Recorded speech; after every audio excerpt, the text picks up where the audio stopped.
Caríssimos e caríssimas, graça e paz vos sejam multiplicados.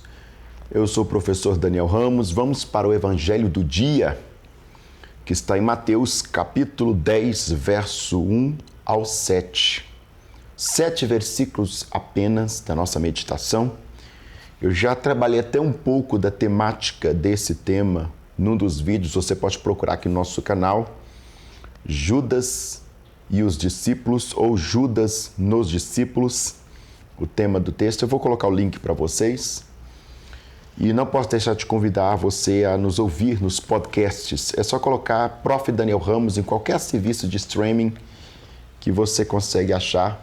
Sempre assuntos interessantes, uma prerrogativa abençoada, compartilhando Deus para a sua vida. Nessa época de pandemia, flexibiliza, não flexibiliza, hoje dia 8 de junho, só Jesus na causa, né, irmãos? O que nos dá graça mesmo é a palavra de Deus. Essas incertezas, no meio disso tudo, a única certeza que nós temos é que Jesus está conosco. Mateus capítulo 10, verso 1 ao 7, proclamação do Evangelho de Jesus Cristo, segundo Mateus. E chamando os seus 12 discípulos, deu-lhes o poder sobre os espíritos imundos para expulsarem e para curarem toda enfermidade e todo mal.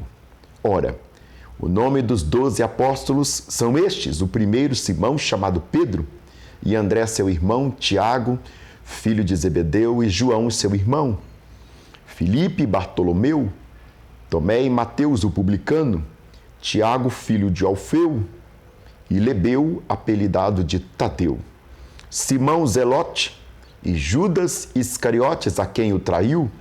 Jesus enviou estes 12 e lhes ordenou, dizendo: não ireis pelo caminho das gentes, nem entrareis em cidade de samaritanos, mas ides antes as ovelhas perdidas da casa de Israel.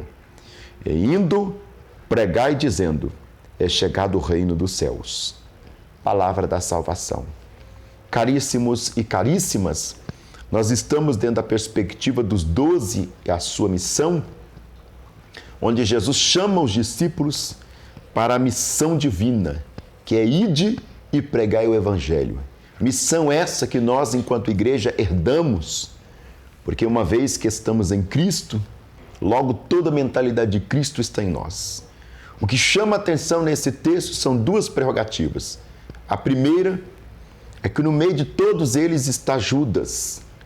Nem sempre as pessoas que nós vamos escolher para estar conosco são pessoas de índole. E Jesus chama a Judas para provar que até no meio daqueles que ele chamou, tem alguém que vai nos trair. Eu não sei se você já parou para pensar, mas uma das coisas que mais entristece o coração do cristão é quando nós sofremos ataques de dentro da nossa própria casa, de dentro do próprio redil, de dentro da nossa própria igreja. É muito mais tranquilo trabalhar esses ataques quando vem de um ímpio. Agora, quando é um servo de Deus que peleja contra a nossa vida, um servo de Deus que trai-nos a nossa confiança, é muito difícil.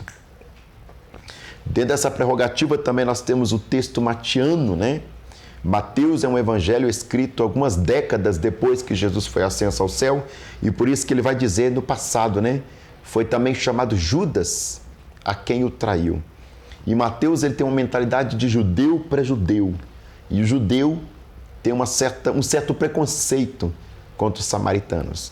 O evangelho é primeiro a casa de Israel. Ovelhas perdidas na casa de Israel.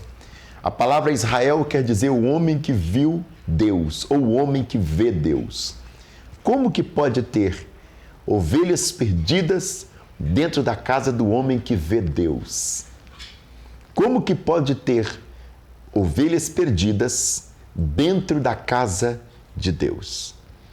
Dentro da casa de Deus tem ovelhas perdidas, ovelhas desviadas, ovelhas mortas, ovelhas machucadas, ovelhas traídas, ovelhas que vão trair, tudo no rebanho.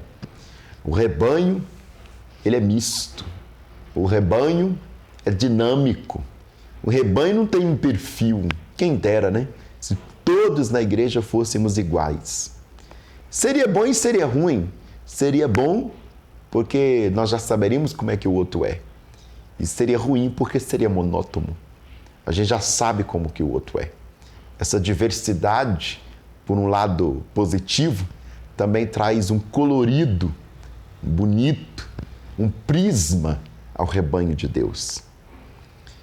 Então não se assuste quando você for traído, quando você for humilhado, quando você for alvo de preconceito dentro do próprio rebanho.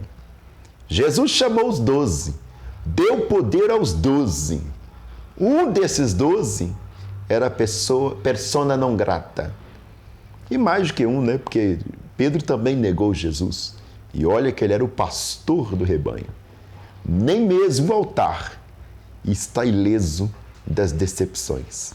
Mas que o Senhor possa nos abençoar, possa nos dar graça, para aprender também com o Evangelho a perdoar cada vez mais as limitações daqueles que não viveram ainda um processo de total conversão ao Evangelho do Reino.